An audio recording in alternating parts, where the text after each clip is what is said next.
And how did you go about from there, right? Like you arrived at the fact that this is making a sense in terms of business. I've tried my level best to disprove this thesis, but it's still standing true. What got you from that to day one of Shoffr?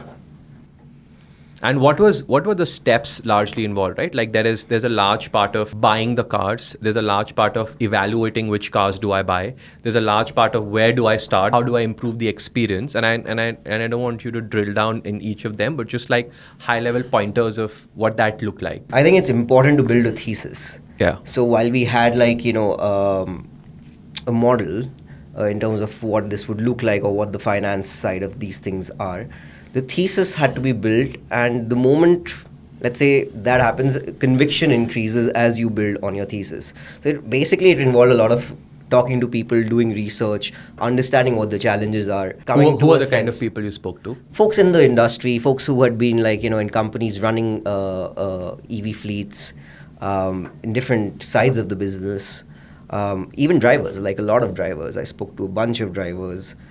In existing ride-hailing services. Amazing. Went to Gurgaon to try out, let's say, Blue Smart. Yeah.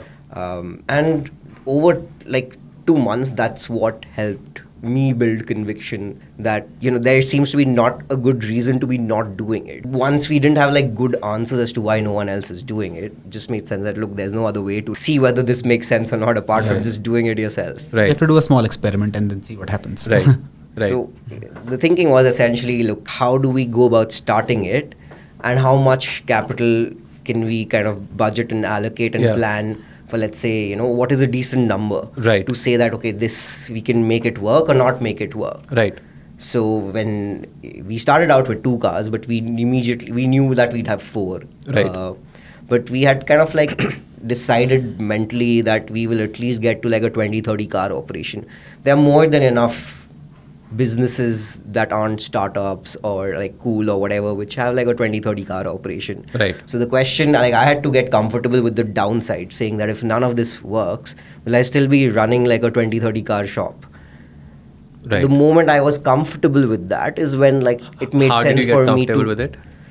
just to see that, okay, I have this thesis, would it play out or not? It was actually putting to test that, are you that smart? Will you be able to do this? Will your thesis play out?